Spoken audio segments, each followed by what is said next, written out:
Hey, folks, today is September 24, 2018. On this edition of Roland Martin Unfiltered, the cop who gunned down Botham Jean has been fired in Dallas. We'll talk to Lee Merritt, who's a family attorney, about this latest development. Also, the LaQuan McDonald trial in Chicago begins today with the defense. They're beginning their part of the trial. And, of course, they're already trying to say he was a bad guy. No shock. We'll have a live update from Chicago. Bill Cosby, as we stand right now, is still in a Pennsylvania courtroom awaiting sentencing. He could be sentenced up to 10 years. The prosecution is pushing for that. We'll have the latest on that particular case as well. Also, Judge Brett Kavanaugh now has multiple women accusing him of sexual assault, but GOP senators say they are undeterred from putting him on the Supreme Court. He also will be going live on Fox News. No surprise there. Remember that racist sheriff in New Jersey we told you about last week and that racist superintendent in Texas? Both of them don't have jobs today. We're so sad racists are losing their jobs left and right. Also, a lot of white folks are increasingly thinking there are no barriers to black folks in America. Where the hell they been? A sociologist will break it down for us. And after more than 5 years, Tiger Woods is back in the winner's circle. I'll share my thoughts about his stunning victory on Sunday. Folks, it's time to bring the funk on Roland Martin Unfiltered. Let's go. He's got it. Whatever the biz, he's on it. Whatever it is, he's got the scoop, the fact, the find. And when it breaks, he's right on time and it's rolling. Best believe he's knowing. Putting it down from sports to news to politics. With entertainment just for kicks, he's rolling. It's on go, y'all. It's Roland Martin, yeah. Rolling with Roland now. He's funk, he's fresh, he's real, the best, you know he's Roland Martin now.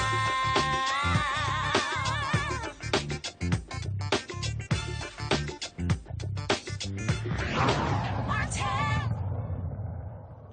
Dallas cop Amber Geiger, who shot and killed Botham Jean in his own apartment, is out of a job today. She was fired by Dallas Police Chief Renee Hall, again, for adverse conduct when she was arrested for manslaughter. It seems it wasn't the shooting that got her fired, but something she did when she was arrested.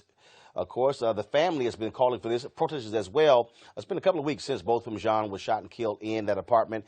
Amber Geiger has given multiple stories as exactly what took place. Initially charged with manslaughter, the family has been pushing for her to be charged with murder. The grand jury has not been convened yet, even though Faith Johnson, the DA, says she certainly will consider that potential charge. Joining us right now from Dallas is Lee Merritt, who is the family attorney. Lee, glad to have you back on Roland Martin Unfiltered. The family, they've laid Botham Jean to rest in St. Lucia. And so certainly this has to be bittersweet for them to hear this news today. Well, the Chief Hall went ahead and gave us a call last night, and she wanted the family to be the first to know. And so she explained to us her termination decision. And she had to face some questions from the family.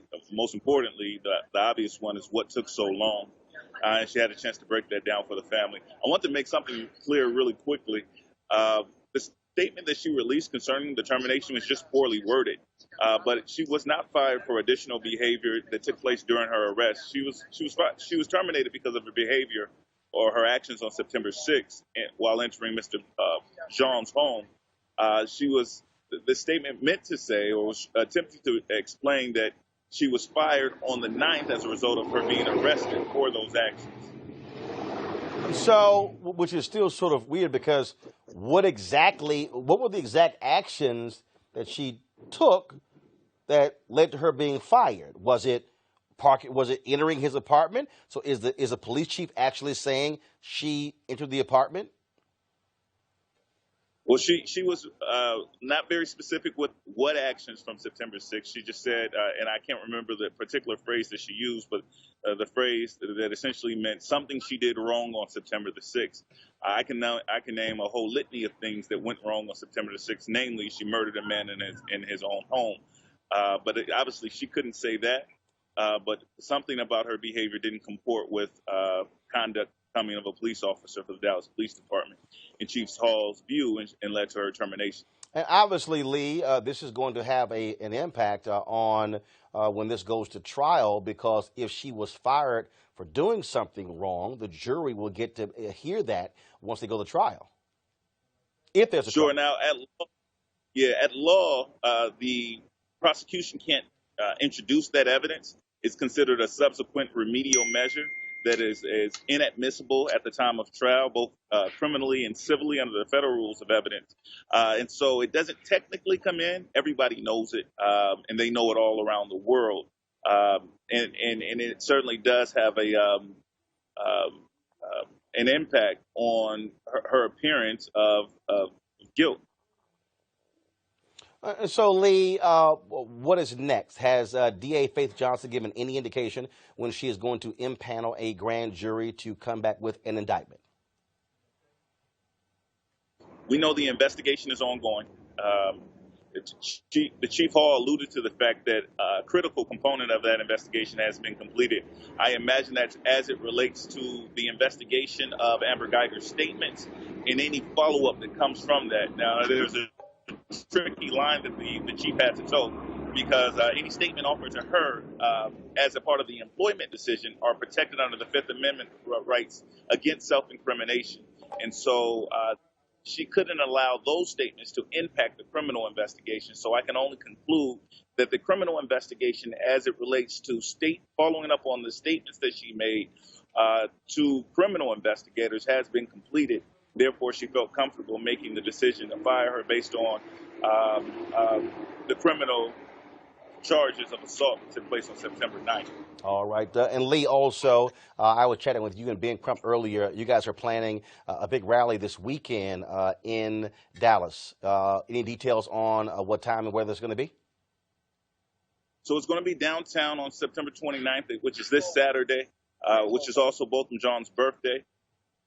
We are still hammering out the details, which we will release tonight, about time and location. We know we want to center it downtown where the community can participate and both celebrate this young man's life and demand justice from the powers that be. And so as soon as those details are available, of course, we're going to make them immediately available to you to share out.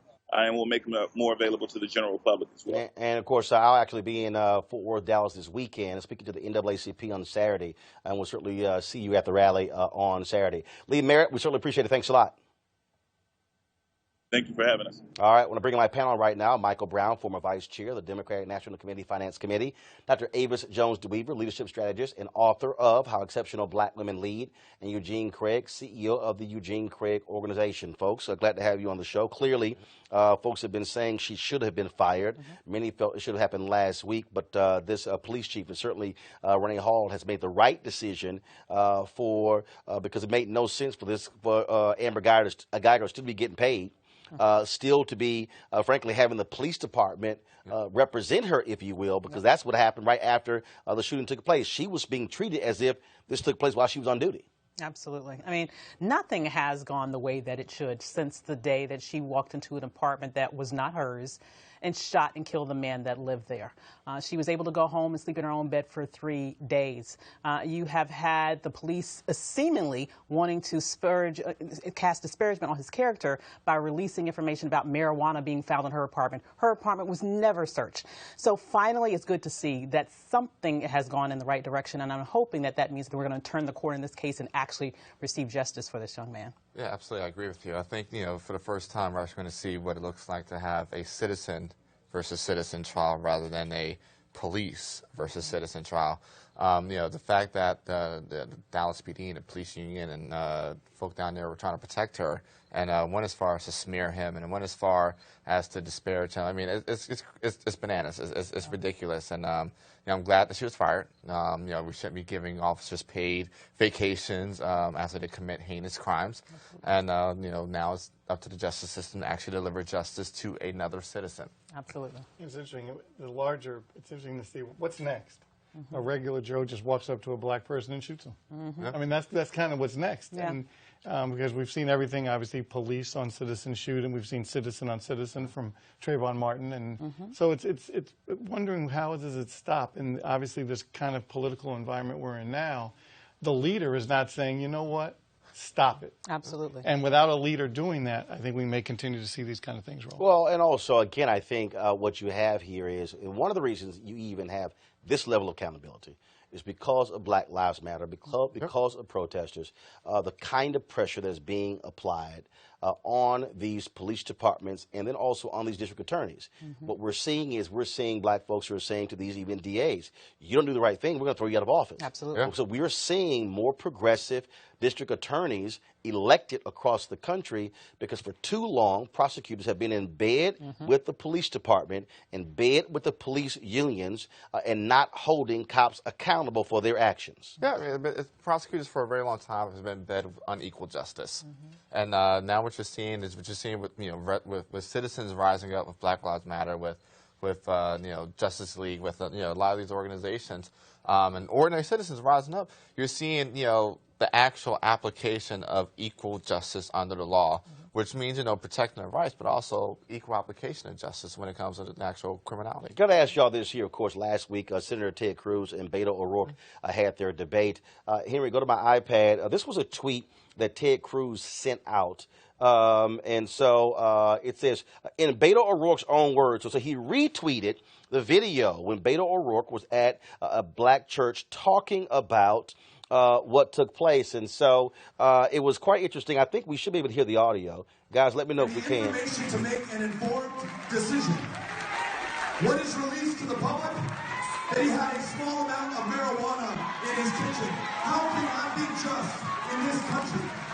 How can we continue to lose the lives of unarmed black men in the United States of America at the hands of white police officers?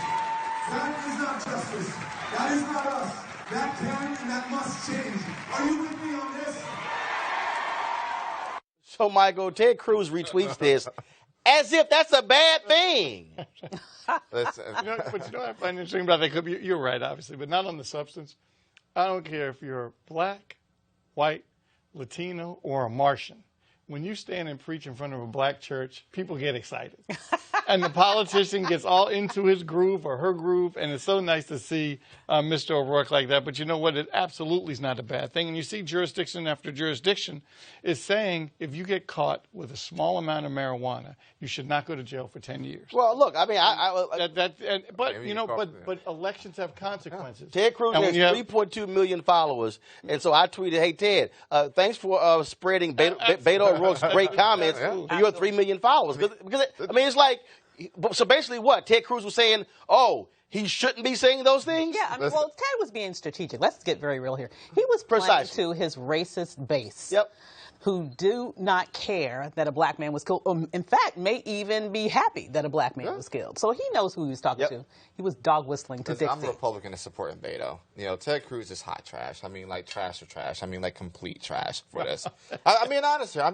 I mean, for him to go after Beto on an issue of unarmed black men, I mean, this, fiscal policy can matter, even, conservative moral policy can matter. But at the end of the day, if you come and look at me and say, hey, I don't care if you survive or live the next day, that's trash to me. You're like, you are trash. Well, and of course, I doubt you'll be seeing Ted Cruz visit any black churches. I mean, I'm just saying. But the thing is, you got to put in perspective. Ted Cruz, but they are constituents. Is a quote unquote Christian conservative Hispanic that poses as a white guy. So, exactly. I mean, he's I got you. But my point is, black voters in Texas are also constituents. So, Ted, I would love to see you show up at a black church in Dallas. Take your pick. Brian Carter, Concord Baptist Church. You can go to Freddie Haynes Church, Friendship West in Dallas. Good Hope Baptist Church. You can swing on by, of course, the Church Without Walls in Houston, or you can go to any of those churches. I'm sure they will be glad to hear from you. You just got to find one for them. You might not get the same reaction, but I'm just saying they'd be glad to hear from you. Well, let's go to Pennsylvania, where the sentencing hearing for Bill Cosby is still going on as we speak. Of course, Cosby was found guilty in April of 3 counts of aggravated indecent assault for drugging and sexually assaulting Andrea Constant in 2004. Now, the 81-year-old Cosby, of course, faces up to 10 years in prison because what they're doing is they actually will merge several of the charges because they actually happen at the same time. And so the judge will make the ultimate decision already you've had fireworks in the courtroom. Of course, Camille Cosby, who was not with Bill Cosby today when he showed up in the courtroom, she is going after this judge, even hiring an attorney to investigate him. Off the bat, the judge dismissed several of the motions that were put forth by the defense. Now, we also had testimony happening today as well, where a psychologist testified that Bill Cosby could do this again if he is allowed out. Now, the defense objected to that, saying that simply is not the case. Of course, he's also been labeled a sexually violent predator by the state as well. Now, a member of the Pennsylvania Sexual Offenders Assessment Board, Kristen Dudley, testified today that Cosby should be labeled a sexually violent predator because he has, according to her, a mental disorder that involves urges towards non-consenting women that he cannot control. Now, the deal is, remember, in this particular case here, okay, the jury's already made their decision. The judge gets to deviate from, of course, from the sentencing as well for the state guidelines. And so all of these things are happening as we speak, and they have not broken for the day. More than likely, they will finish tomorrow because there also was a delay earlier with one of the witnesses, and the judge admonished the defense on that as well. And back to our panel here, what we're seeing again is a lot of back and forth. The Cosby team has already hired an attorney who is an expert at appeals. They are going to argue that he should be allowed to stay free pending the appeal. The judge doesn't have to agree with that. And so the reality is tomorrow, when they expect to finish the sentencing, Bill Cosby could very well be led out of court in handcuffs, turned over to authorities, and taken to a state prison. Mm-hmm. Absolutely. Well, it's sad, and for a lot of us who, I don't want to date anybody on the panel, but a lot of us who grew up watching Bill Cosby, it's a sad day. It's too bad that things like this happen, but clearly, after the jury spoke, you would hope that the judge takes into account also the great works that Bill Cosby did, but you also have to pay for their consequences when bad things happen. Yeah. And look, I mean, the reality is when things happen, actions are taken. Folks have to also. They expect them to own up to that in the sentencing, and that's one of the issues that are being talked about. Michael, you've had to deal with that. Going to federal prison, and what often happens is we've seen some cases where once somebody is at the sentencing phase, they apologize for their actions. We saw in Florida where Corinne Brown did not do that, and then then she went to prison. I doubt very seriously Bill Cosby is going to do that, but I'm also intrigued by this tactic of Camille Cosby to constantly be going after the judge. When they had the mistrial, she had the PR folks read a statement that went after this judge. And I'm sitting here going, what the hell are you doing? Yeah. That judge is still going to be overseeing the next trial. Yeah. And so she has been going after this judge repeatedly.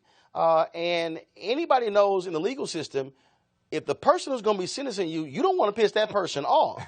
Now, granted, people say, well, no, you have to ignore all of that. But the reality is, we know that ain't the case. Yeah. Lean, it could be happy. So I'm very surprised by this tactic that Camille Cosby has been using. Well, are they still together? Because yes.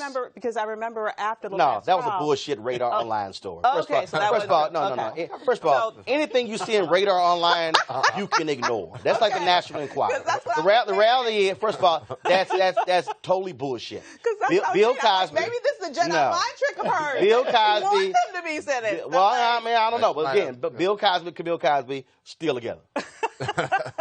Well, I don't know. For me, I've always been the one where I've believed that these allegations. I understand the good that he's done, especially for several HBCUs, but I also know that we need to make a difference between a character that he played on TV and a man who was clearly a sexual predator. And so at this point, he is going to have to face the music. There's nothing to explain his actions, and at this point, he's going to have to pay the piper. One way or the other. Eugene. I mean, it looks like he's not going to be giving pudding pops to anybody else, going forward. But I mean, look, the guy's 81 years old. You know, the circumstances around this were literally the charges were filed in the last day of the last hour. You know, I don't know if prison is probably the best, you know, necessarily result here. But I think it's going to be very interesting to see what the judge actually comes down with. But this judge is going to be under lots of pressure because there are going to be people who say, no, we want to see you send him to prison. Right. And so he's going to be under that pressure. Remember, to your point, the district attorney who won used this case to say, elect me, I'm putting him in jail. And he was running against the previous DA who cut the deal with his previous attorney saying he was not going to bring those charges. I read something interesting, and I don't know the validity of it, but I read something interesting that Camille Cosby actually retained the previous DA to investigate the current judge.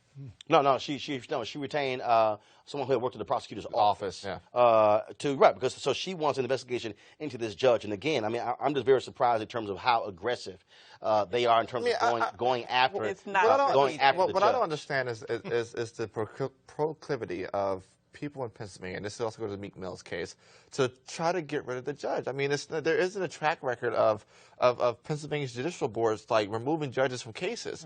I mean, it doesn't make sense to go after the judge. What the judge wants to hear is you take responsibility. Yeah. That's what the judge wants to hear. You have a better chance of getting lesser time than when you're doing the kind of tactics they're doing now. Absolutely. You think he'll take responsibility? You got to take responsibility. No, do you think Cosby will? No, absolutely not. Hell no. Absolutely Not for them pudding pops. Not going to happen. Not going to happen. All right, folks, let's go to Chicago, where Jason Van Dyke is the former Chicago cop on trial for murdering LaQuan McDonald. Van Dyke's lawyers started presenting their case today. They're using experts to argue that McDonald took the fatal shot while standing, not on the ground, even though he had a pulse and was breathing when the paramedics arrived. Joining us right now is Kathy Cheney. She's the assistant audience engagement editor at the Chicago Sun-Times. Kathy, welcome back to the show. And so, obviously, the defense wants to go after LaQuan McDonald as best as they can. Your thoughts about what happened today? Like you said, they want to go after him, talk about his troubled past and how he was violent-natured. He had many run-ins with the law, and it just wasn't, it wasn't believable. Even though the things happen, it's like it's irrelevant to this case. And the defense expert witness talked about how of the 16 shots, the one that was fatal was in the chest, and LaQuan was facing Jason Van Dyke, setting it up for a, self-defense thing. But that expert also said that most of the shots, only one came when LaQuan was on the ground. Now, the dash cam video that just about everyone saw, after the first shot, LaQuan hit the ground. And then you have all the, the volley of the rest of the shots. So I don't know what they were thinking, trying to convince people that most of the 16 shots came when LaQuan was up, when he immediately fell down within 2 seconds after the first shot. Well, and not only that, there's a thing called video. Exactly. I mean, the video they try to keep from folks being able to see, there's a thing called a video to actually see what took place. Exactly. So I don't know what they were trying to do, set up or whatever, and then talk about his violent past. It's not going to work. The video is just plain and simple right there. So I think they have to chalk this up to a loss for them today, coming straight out the gate. But we are expecting to hear a few arguments tomorrow about their video, about their PowerPoint presentation of, that expert versus the prosecution's expert last week saying, no, just about all of those shots came when LaQuan was down. I mean, the threat had been removed at that time. So I don't know how they can come around with that nonsense, but I think we're expected to hear a little bit more about that tomorrow. And obviously, again, the defense, they got their part. Are you still seeing a large number of Chicago police officers showing up, standing behind Van Dyke? Oh, absolutely. I know that there were some protests. There are protests every day that are outside in front of the criminal courts building. And they're peaceful, they're doing the chanting and everything. But today, the police formed a line in front of the steps to make sure that the protesters didn't come forward or try to bother anyone. And they're not trying to bother anyone ever. They're just doing the regular protests and demonstrations that we always see. But that police line, they tried to send a statement today for that. And it didn't go over well. I mean, no one pretty much paid attention to it, but it's just that they tried to show, force and that they were a united front more than ever since the defense is, started their thing today. And I will say that last week started on Thursday. Every Thursday until the trial is over, the protesters will protest at 3 o'clock Chicago time for 16 minutes to symbolize the 16 shot. All right, Kathy Chaney, we surely appreciate it. Thank you so very much for joining us. Thank you. All right, then, folks, we're going to go to a break right now. When we come back, I got to talk about a couple of racist white folks, okay, who had all kind of crazy things to say about black people, and now they don't have jobs today. Lord. Racism just don't pay. You're watching Roland Martin Unfiltered. Back in a moment. Racist unemployment.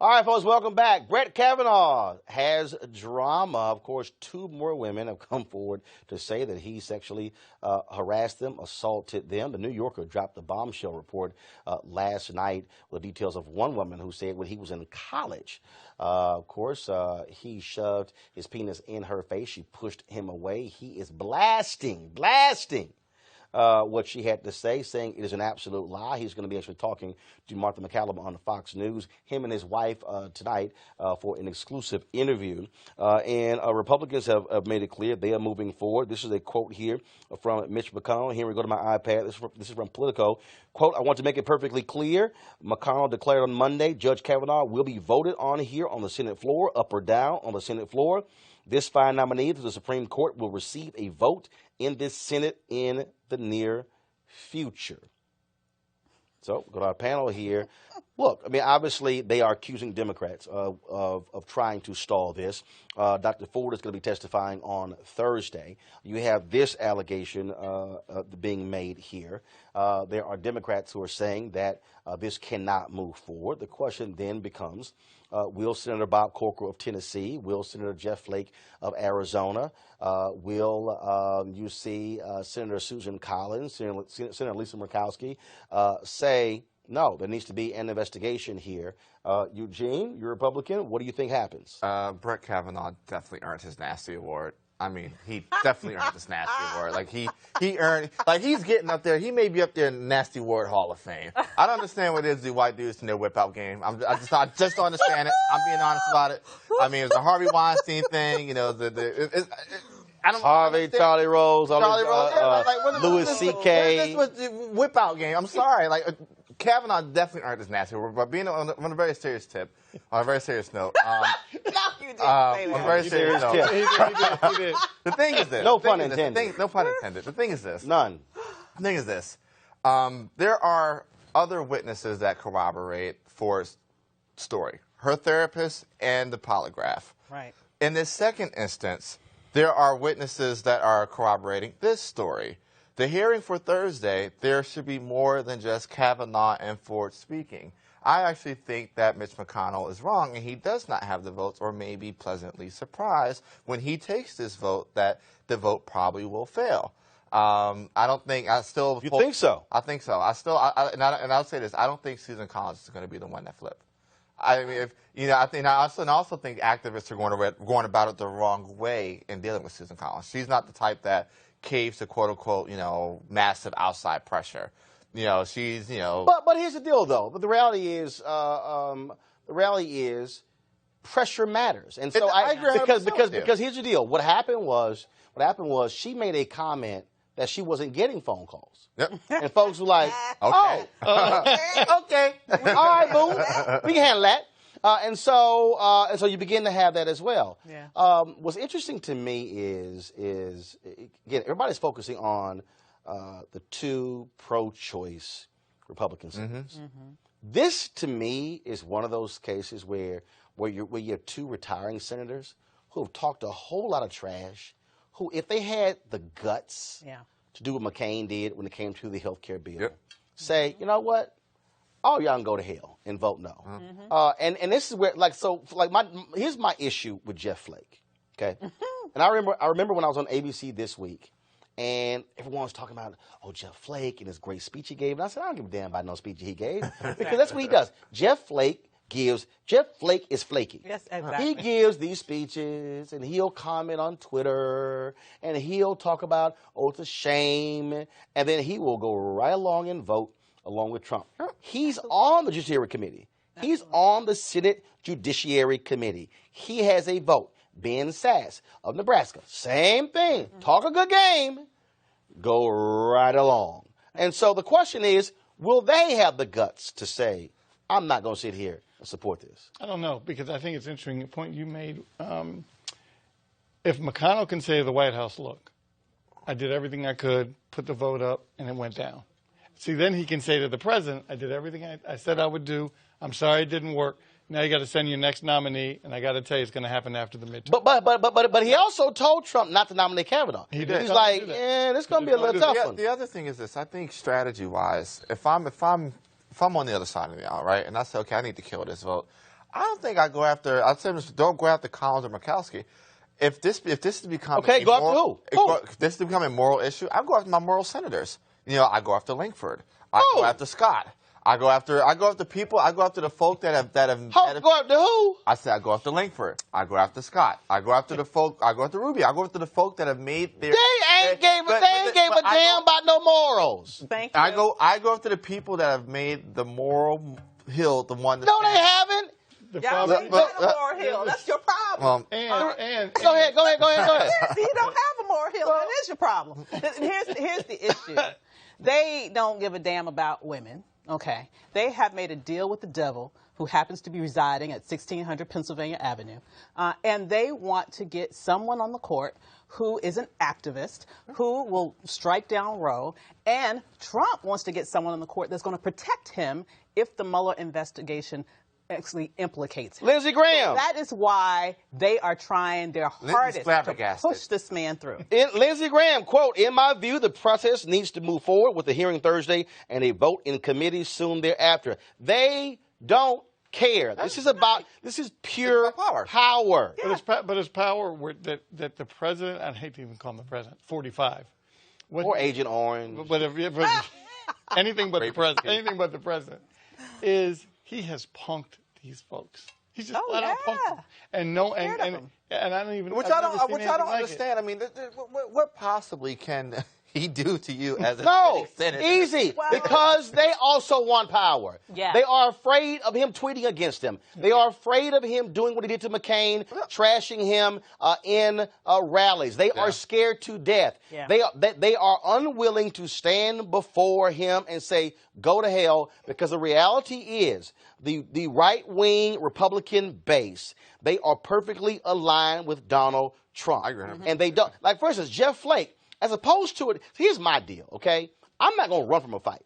As opposed to announce, well, look at the poll, I'm not going to run. I'm going to say, no, damn you, I'm running. Yeah. Now, if y'all defeat me, that's fine. Yeah. But I'm going to stand before you and ran from a fight. He was scared of losing. And that's the problem. And that was they are scared of losing. That was the beauty of McCain. If that was the beauty of McCain. In 2016, they said, okay, McCain, you are a rhino. You were, you're X, Y, and Z. And they ran Kelly Ward against him. And McCain said, well, you want to fight? I'll give you a fight. And he torched him. No, but remember, McCain aligned with a bunch of Tea Party folks. I mean, he went further to the right because he also was afraid of losing. My point is this here. If you have conviction, if you have principles, if you have integrity, you look them in the eye and say, you're not going to somehow change my views. That's why I don't understand. These folks were in office before Trump was elected. So they have their own basis. What are they afraid of? Right. That's what I don't get. He controls the party. Right, Yeah, right. they're afraid of getting primaried. He has. What happened was they made a deal with the devil. Right. Under the previous administration, they sort of fanned the flames of the Tea Party movement. They played into racism. They moved this birther theory all over the place. They were overtly racist to the Obama family, and then they grew this flame that they were unable to keep under control. And they created the perfect scenario for the racist in chief to come up and snatch their party out from under them, and now they don't have anything to do to be able to take it back. All right, folks. Last week we talked about a couple of cases out of New Jersey and Texas. First off, let's go to the New Jersey case. That was a sheriff there who was in that particular area and largest county in New Jersey. And let's just say he had a few things. Bergen County Sheriff Michael Sardino had a few things to say about black people. And this is what was caught on tape. He talked about the whole thing, the marijuana, sanctuary state, better criminal justice reform. That's the way. In other words, let the blacks come in and do whatever the they want, smoke the marijuana, do this, do that, and don't worry about it. You know, we'll tie the hands of cops. Guess what? On Friday, the sheriff, he quit, and his 4 deputies, they all quit. New Jersey Governor Phil Murphy said he will appoint an interim sheriff who could rebuild the public trust. Now let's go to Texas, where Lynn Rett, the Onalaska Independent School District superintendent, who decided to jump on Facebook after the Houston Texans lost a couple of weeks ago and put in on the Houston Chronicle's Facebook page, "You can't trust a black quarterback." He was upset how Deshaun Watson threw a game-ending interception. He said, "I thought it was private, but it was public." Well, the Onalaska School Board met on Saturday, and he no longer has a job. Now, he apologized, but I don't really give a damn about his apology. So we have both of these 2 races now out of a job. Also, by the way, the white guy who stopped the Florida A&M students from trying to get on the elevator, he turned himself in as well. Here's the thing that I'm just loving. All these racist white folks got to realize that everybody got these now. And if you act a fool, like for instance, there were 2 white guys who threw, I think, a Latino brother off the bus in San Francisco because they like him playing his music. Oh, we gonna know their names real soon. Oh, yeah. And I'm like, are y'all losing y'all mind? And and then I really believe that they're watching too many Trump rallies and somehow getting hyped up saying, "Oh, no, we're going to take it into our own hands." Okay, knock yourself out. Listen, Black Twitter is the greatest investigative force ever to be assembled. It's the truth. You know, we'll have the 2 white dudes in San Francisco named probably by this time tomorrow. But the crazy thing about the school superintendent, like, you literally commented on a newspaper's article and thought it was private. Like, that's how bold you got in your racism. You That is how dumb you are. You said, I'm going to put on a newspaper. and then tried region, yes. and then tried to come back to say, "Well, no, I got a stats to back it up." The stat, okay. Worse. He made it worse. Oh my Really? God. Okay. Really? So now he out of a job. Yeah. And what was a trip, though, was the mayor of the town supported him. He made a mistake. He had some other parents. Same thing. 88% white school district. Of course. And I'm just getting. The reason I'm laughing because every single time, like the guy in Ohio who had the business and he was yelling the N-word to a brother, and now he's like, I'm not a racist, and now I lost my whole business. I'm sorry. A broke racist, my favorite racist. I'm sorry. I'm sorry you lost your business because you're a racist. I ain't got no compassion for these bigots. None. But the sheriff is a scary one, though. I'm going to tell you why. The sheriff is a scary one because that's the actual real beliefs held by a lot of sheriffs and a lot of sheriff's departments. The reason it's scary is because we just saw the sheriff down in Florida who pled guilty when they were tacking on cases on black people who were innocent. Yep. It was literally policy. Yeah. Yeah. Well, once again, We know that over a decade ago, the FBI came out and said that white supremacists are infiltrating police departments all across this country. We also know that absolutely nothing has happened as a result of that. Frankly, if you don't like black people, if you want to kill black people and not have any price to pay for it, that's the best job to have in America. True. So I'm not surprised. True. Let's go to Florida, folks, where Andrew Gillum is leading Ron DeSantis in that particular race to become the next governor of Florida. He's up by 3.5 points in the Real Clear Politics poll. A poll, that's a combination of multiple polls in that particular race. That's within the margin of error. So the reality is, look, still a lot of work to go. Less than 50 days. Andrew Gillum, though, he also dropped this new ad today. What sits beneath our names is a healthcare system that works for everybody. Our teachers who need to get paid what they're worth. Our kids who need an opportunity that should not be defined by their zip code, where they live, or what side of the track they grow up on. The politics of hope and aspiration and inspiration and opportunity still lives, and it lives right here in the state of Florida. Let's bring it home. Very interesting here because what we're seeing Ron DeSantis. First of all, he left his job as member of Congress because he said, "Ooh, this thing is serious." That we also in that particular poll as well, we're seeing it's tied now between Rick Scott and Bill Nelson there as well. Nelson is attaching himself. First of all, he finally came out of his damn coma and realized that I better campaign. I'm in a race. Right. Absolutely. Absolutely. But I think what's interesting here is that DeSantis has been getting nailed for the last couple of weeks for his ties to various races, to various anti-Semites as well. And he is strapping Trump on his back. And so I think what's going to happen is we're going to see some very interesting things happen. Trump likely is going to go down to Florida and have a rally. And so imagine what's going to happen if you have, in the last 30 days of this race, if you have Donald Trump, Michelle Obama, and Barack Obama traveling, all three going to Florida, holding rallies for this gubernatorial race. And you'll see, and there'll be different parts of Florida. I know everyone thinks Florida is south is Miami Beach. Yeah. But you got the Panhandle, you have Central Florida, the I-4 corridor, and then obviously South Florida. And I don't know if you'll see Mrs. Obama or the former president in the Panhandle. That's where I think you'll see the president, 45, hosting his rally. But I think what concerns me about that poll, and anytime you have state candidates running, especially candidates of color, running, poll numbers are a little weird because it's kind of cool to say you're for the black candidate. You don't want to tell a pollster that you're really not for him. So I'm really interested to see how the polls, and obviously, hopefully, he wins his election. Well, look, Gillum is running as if he's down. Remember, he was down 7 points a week before the primary, and then and beat all the other candidates as well. But I think what you also have here is, again, I do think you're going to have a Trump backlash. I'm very interested to see if white women are finally woke, white woke women.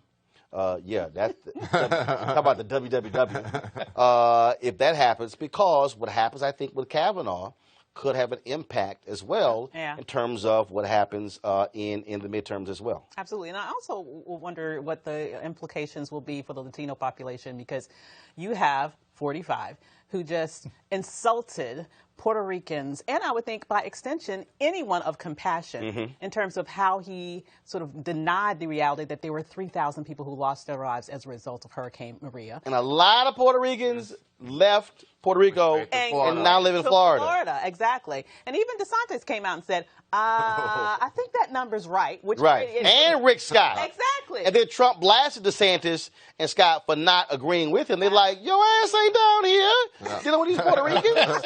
Hold on, taking this a little too far there. Exactly. So one thing that I'm thinking is, Trump is the type that holds a grudge. He's petty. Okay, he is petty. Yeah, we know that. Is he going to be there, campaigning for him? No. He will be in Florida. Oh, absolutely. Because again, here's what you have. He has to go to Florida because of Rick Scott. Yeah.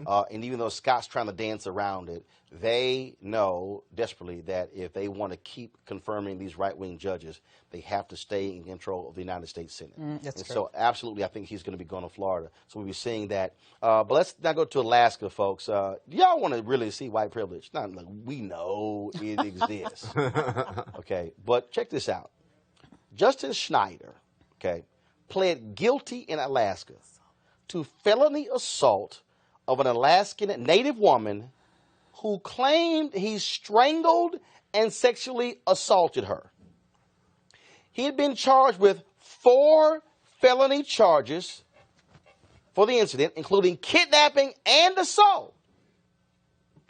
Y'all, Justin Schneider ain't going to prison. A deal was worked out. A deal was worked out between his attorneys and the DA. Y'all, he got probation. White privilege on steroids. All right, you ain't gonna show me a black dude strangled. But you're sitting there going to any judge, what the hell were you thinking? Strangled and sexually assault? It's probation? Let me tell you something. I got a rule for Zimmerman. I have a ceasefire rule for Zimmerman. I think there should be no stray bullets until Zimmerman catches. I think that rule needs to apply to this dude, too. I mean, there should be no hands thrown until this guy catches his. I mean, that's absolutely atrocious. I think this judge should be disbarred. I think the prosecution agrees that deal should be disbarred. I mean, it's just sad. I mean, in the Me Too era, in the era where, we're having an awakening of protecting women, and here you actually have somebody that to a degree, admitted, part of the plea deal typically is admitting that you did the crime, right? Absolutely. That, hey, I strangled her and I sexually assaulted her.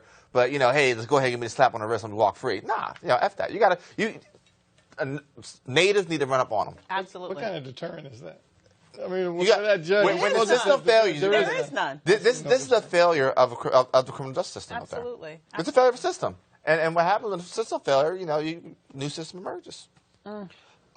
Chicago. I got to bring this story up today. A Cook County judge threw out 18 convictions of men who had drugs planted on them by a rogue band of Chicago police officers.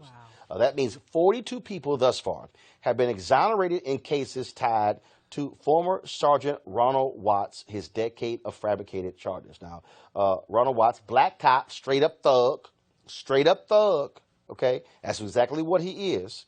And they say he ran a unit that was filled with folks who were shaking down drug dealers. They were stealing money from them as well. The department knew it for years. And some of the people who were in this unit are still on the Chicago police force. And you know what? We've heard nothing from Candace Owens. We've heard nothing from Sheriff David Clark. We've heard nothing from Candace's boss, Charlie Kirk. Isn't it interesting? All these Blue Lives Matter people are very quiet about thug cops like this, but they always say, it's a few bad apples, but the apples are still on the police force. And that, to me, this story is a perfect example where I keep trying to explain to people who don't understand Chicago. You cannot trust a police department when you have multiple thugs with badges and guns. Yeah. Absolutely. Nobody's going to sit here and trust the police officers. Absolutely not. Especially this thug. Doesn't it sound like training day? Man, listen, I got to put ace on all y'all. Sounds like training day. No. Chicago makes the Rampart Division of the LAPD look like Sesame Street. Listen, it makes Baltimore's MMA division, look like Sesame Street. Wow. The thing is this, with situations like this, you got to get these cops convicted. And I think you could, hate to say it, put them in GP. Put them in general population. But just the heavy hand of justice has to come down on cops like this. And then, but the second part, after the conviction, when the civil case comes about, you got to hit them in the pension. The police unions got to start paying for this. The only way you change this is, first of all, you make them pay for their own defense. Exactly. Yes. And yes, you take pensions. That's the only way. That's the only way. Earlier, of course, we talked about the New Jersey sheriff as well as the school superintendent. And look, we know how folks feel, but a new report says racial resentment in the country spiked when Barack Obama was elected president. Oh, my God. Do I see like shocking? Shocking, really? Okay, so you look at this chart here. I don't even know what the hell it's showing, but you actually see the spike as well. Yeah, I got it, but the chart still don't make any sense. African Americans should not have special favors. Okay, according to the stats, was going down until 2008. Then African Americans have gotten more than they deserve. Was on its way up, but the trend accelerated in 2008. Okay, no shock. Conditions don't make it difficult for African Americans to get ahead. That attitude jumped after 2008. Really? Okay, no shock. The man who visualized these attitudes is sociologist Dr. Ryan LaQuan of Hamline University in St. Paul, Minnesota. Welcome to Roland Martin Unfiltered, Doc. So, look, I made a point in 2009 when I said, get ready, we're about to enter this period of white minority resentment. Where white folks in America somehow believe that black people are getting all kind of stuff. We saw polling data early on in President Obama's first term. I think it was in 2009, where 25% of Tea Partiers said he was doing more for black people than white people, which probably for black people were going, really?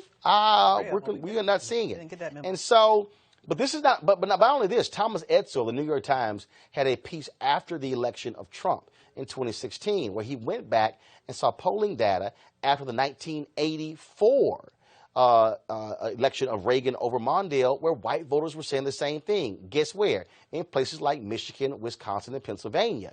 This view that somehow blacks are getting more. Let's just be honest that since the civil rights movement, you have white Americans who somehow believe that black people have gotten way too much because, frankly, they wanted black people to stay in their place.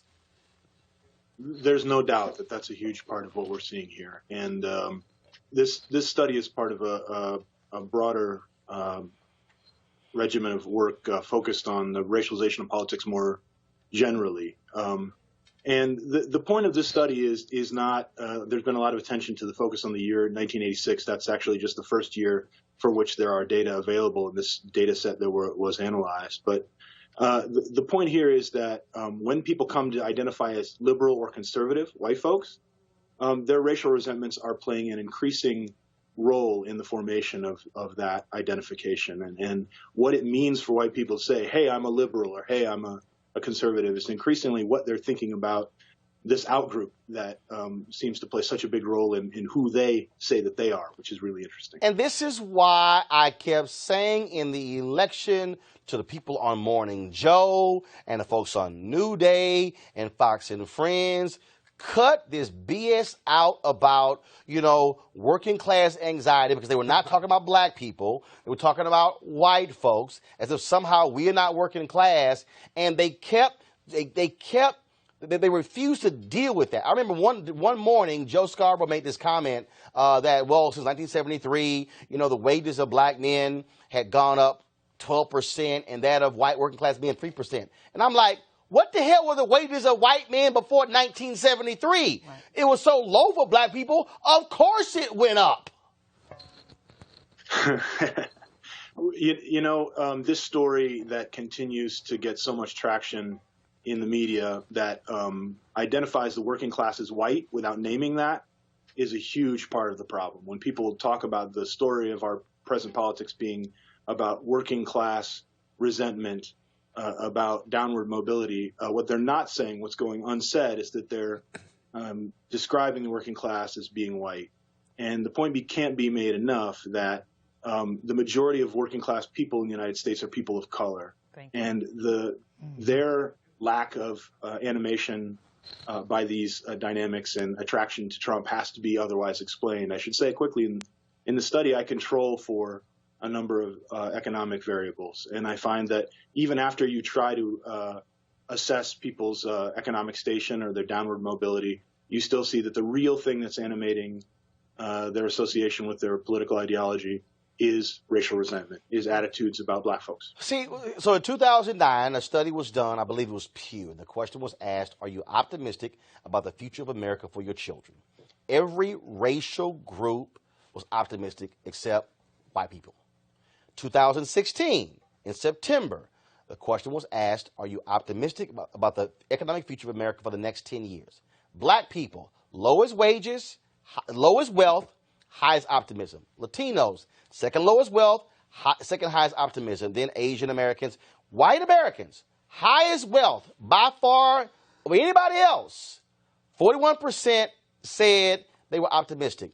And I keep telling people what is going on, this white fear, is that what has happened is they have had decades and decades and decades and decades where their children have not had to compete. And now all of a sudden, they're living in towns, in whole middle America. Every time we see an election, and a huge swath of red, they're living in places where automation has killed their jobs, where the towns are drying up, military bases have shut down, and their deal is we got to blame somebody. We don't want to move. We want to stay here. And in their minds, things are going to return. And the problem is they're turning the television on and they're saying, oh, look at that damn Colin Kaepernick making all that money. How dare he kneel? Then they're watching LeBron James. Then they're sitting criticizing Oprah for endorsing Obama. So what's happening is, I believe, these white folks are in these areas and they're 88, 90, and 95% white. They don't even see people of color. And it's just festering, and listen to talk conservative radio all day. They watch Fox News all day, and all they're getting is those people, those people. That's why you don't have jobs. That's why you're losing everything, and that's what's driving this. Your thoughts?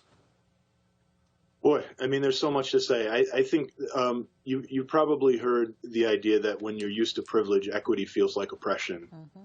And I think that the experience of confronting the fact that society was characterized by white supremacy for most of the history of this country, and that institutions, while slowly and imperfectly, are to some extent starting to be more democratic and inclusive.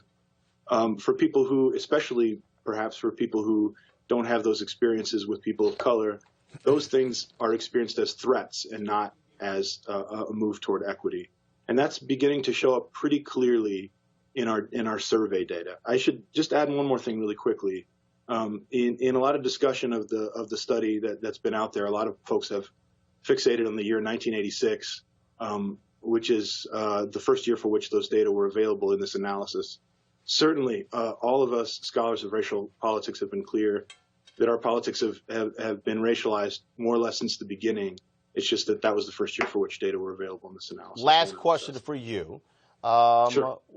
Do you believe that part of this problem is that national media is unwilling to drill down deep into these areas, and so therefore they're unwilling to have these level of conversations to challenge white assumptions? And I personally believe that's the case because, frankly, these newsrooms look the exact same way as many of these towns. And so when media is deathly afraid of confronting their own bigotry, their own issues when it comes to race, it's hard for them to have real honest conversations about what's happening in America because they don't want to have that mirror turned on themselves.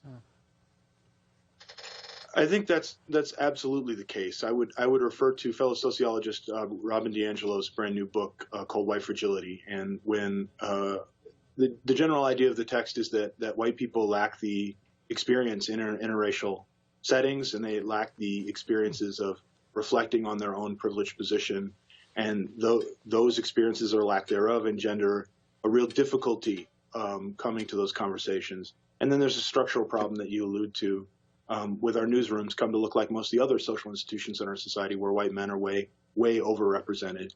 And the evidence is very clear that when you have those circumstances, you get echo chambers where you don't have people who are sitting in the room to say, maybe we need to have some attention to this thing that's an issue of major concern for a huge proportion of the society, because those people aren't aware of it.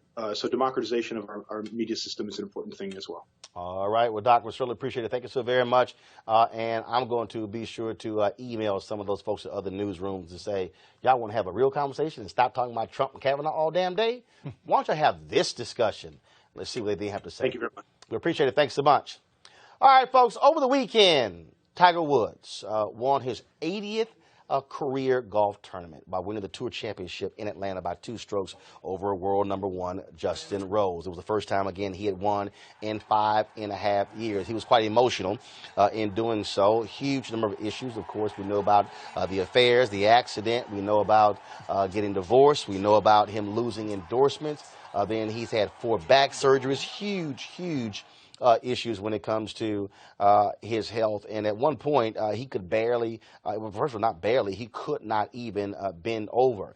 And so for him to be on this road in the last 16 months has been miraculous. Now, it's very interesting. So when I had posted something on Instagram and Facebook and Twitter, you had people who were sitting there going, well, I don't give a damn about Tiger Woods because he played golf with Trump.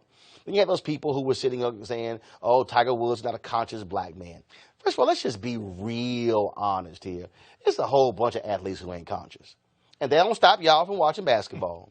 And they don't stop y'all from watching football. And don't stop you watching a few black folks who are still playing in Major League Baseball. Why do I say that?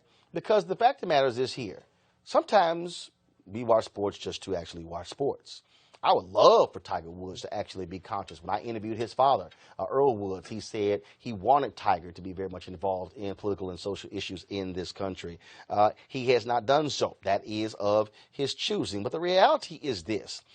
I don't care who you are and how you feel. When somebody was at the point when they are the greatest golfer of this generation, arguably the greatest golfer ever, and they could barely even bend over, to come back from that, to come back from a surgery nobody else has ever come back from, is truly miraculous. And I'll give us props for it.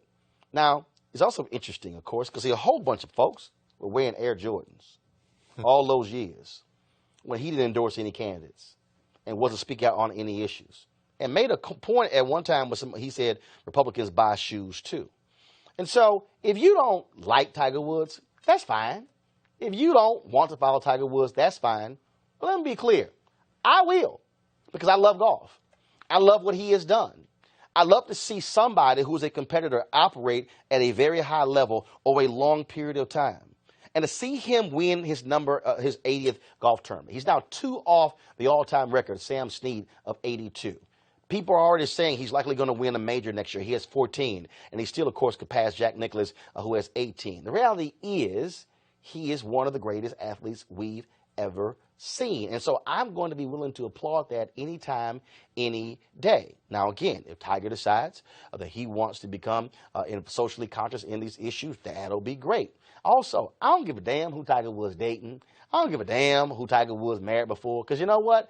I really don't watch Tiger Woods to see him change a diaper or see who he's married to.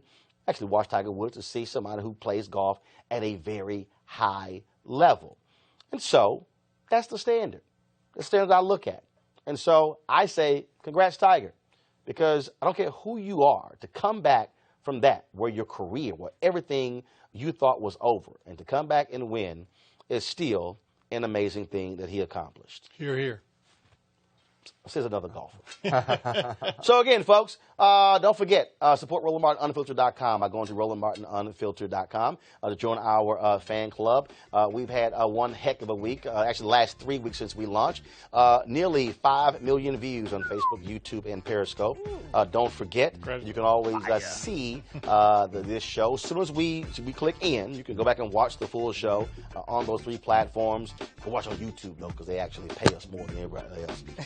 And so you can go there as well. And, of course, you can support us that way. We've got some great stuff lined up for you this week. Tomorrow, we'll be broadcasting live from the Spirit Democracy Awards of the National Coalition of Black Civic Participation. They have their annual awards. I'm going to be actually emceeing that dinner, so we'll be broadcasting live from there tomorrow. Also, later this week, you'll be hearing from Kevin Hart and Tiffany Haddish, of course, starring in the movie directed by Malcolm Lee called Night School. We'll be hearing from them as well. So some great things lined up for this week. And let me make it clear. You saw us talking about Botham Jean, talking about LaQuan McDonald, talking about Bill Cosby. I'm sure the cable news networks are spending all of their time going over the same stuff with Brett Kavanaugh and something Donald Trump said in the United Nations today that we don't really care about. The point is this here. We are here for black people. We're here to talk about our issues. We're here to talk about the things that we care about and that matter. And guess what? There's no other platform like ours. Okay, there's some people out there who are talking once or twice a week or whatever, but nobody is discussing the issues that we're talking about every single day and providing the kind of analysis that we do. So that's one of the reasons why we would love for you to continue supporting us. So again, go to RolandMartinUnfiltered.com to support us. PayPal. You also have Square. Either one of those platforms, that'd be great. Folks, I shall see you tomorrow. Don't forget, we keep it real, keep it black, and unapologetically. Holla!